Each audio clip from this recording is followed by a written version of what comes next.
पकड़ लो भाई इनका नीचे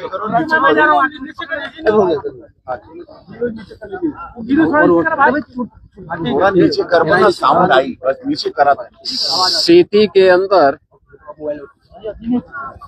रेन बसेरों का निरीक्षण करने और जरूरतमंदों को कंबल वितरण की दृष्टि से आज मुझे यहाँ पे 2 रेन बसेरों का निरीक्षण करने ट्रांसपोर्ट नगर में और धर्मशाला बाजार में देखने का अवसर प्राप्त हुआ है।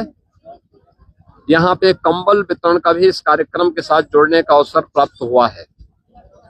वर्तमान में भीषण शीतलहरी उत्तर भारत में पड़ रही है।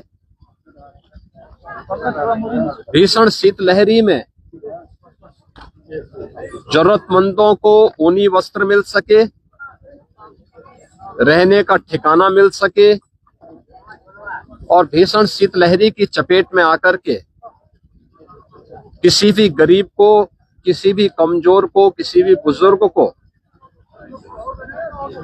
कहीं भी कोई दिक्कत न हो, इसके लिए डबल इंजन सरकार पूरी प्रतिबद्धता के साथ लगी हुई है और इसीलिए प्रदेश के अंदर हर जनपद को पर्याप्त धनराशि उपलब्ध कराई गई है कि वो माननीय जनप्रतिनिधियों के साथ मिलकर के जरूरतमंदों को कंबल वितरण करें, रेन बसेरों की व्यवस्था करें, रेन बसेरों में जरूरतमंदों के लिए भोजन की व्यवस्था भी करें, ऊनी वस्त्र की व्यवस्था भी करें। प्रदेश भर में ऐसी पूरी व्यवस्था की गई है और उसी क्रम में मुझे आज यहाँ के माननीय जनप्रतिनिधियों के साथ दोनों स्थानों पर सैकड़ों लोगों को राहत की व्यवस्था के तहत भीषण शीतलहरी में ऊनी वस्त्र, कंबल आदि वितरण करने, भोजन आदि वितरण करने का अवसर प्राप्त हुआ है। मैं इस अवसर पर प्रदेशवासियों से ये अपील करूंगा, जिसके पास साधन है वो अन्य जरूरतमंदों को भी उपलब्ध करवाएं। हर व्यक्ति इस भीषण शीतलहरी में बचे।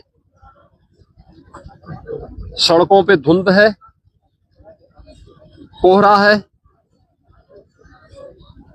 ये अनावश्यक यात्रा से बचे। जिन लोगों को आवश्यक यात्रा आवश्यक हो वे गाड़ी की स्पीड को सीमित रखें। घर से बाहर निकल रहे हैं, भीषण शीतलहरी है, हमें याद रखना होगा। हम पौधों को भी देखते हैं, अगर पाला से बचाना होता है तो पहले उसको सिंचाई कर देते हैं। शाम को सिंचाई कर देंगे तो रात्रि में पाला पौधे को नहीं मारेगा, फसल को नहीं मारेगा। ऐसे ही हम गर्मी के दौरान भी देखते हैं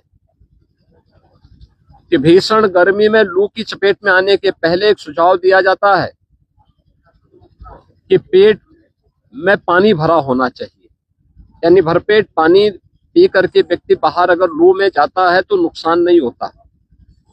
ऐसे ही भीषण शीतलहरी और भीषण गर्मी के दौरान भी अगर पर्याप्त मात्रा में जल राशि हमारे पेट में है तो इन दोनों से बचा जा सकता है। हम कोल्ड वेव से भी और गर्मियों में लू से भी बचने में मदद मिलेगी। सभी लोगों को इसका सावधानी का ध्यान रखना होगा। सार्वजनिक स्थानों पर जो अलाव जलाए जा रहे हैं उसको सार्वजनिक रूप से जो लोग चलते हैं उन लोगों के लिए रहने देना चाहिए, उसको अनावश्यक रूप से उठाना नहीं चाहिए। बहुत सारे लोग हो क्या रहे हैं कि अलाव जलाया जा रहा है उसको उठा करके लेके चले जाते हैं। आप एक जरूरतमंद के लिए इस व्यवस्था होती है वह देखेगा, नहीं तो कम से कम अगर कोई सामान्य पशु है उसके लिए भी उपयोगी हो सकता है।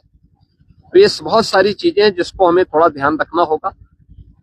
सभी लोग सुरक्षित रहें, सावधानी बरतें, शासन की व्यवस्था का लाभ भी लें, यही मेरी कामना है। और इसी दृष्टि से मुझे आज यहाँ पे 2 केंद्रों का निरीक्षण करने का अवसर भी प्राप्त। महाराज जी, यूपी में स्कूलों की क्या कहेंगे? अभी आपका आदेश आया कि स्कूल कॉलेजेस में ठंड से बचने के लिए स्थानीय स्तर पर जिलाधिकारियों को कहा गया कि जहाँ भी जिस प्रकार की स्थिति है वहाँ पे विद्यालयों को बंद करें और छुट्टी घोषित करें और बहुत आवश्यक है तो वर्चुअल माध्यम से बच्चों की पढ़ाई शुरू करें। धन्यवाद।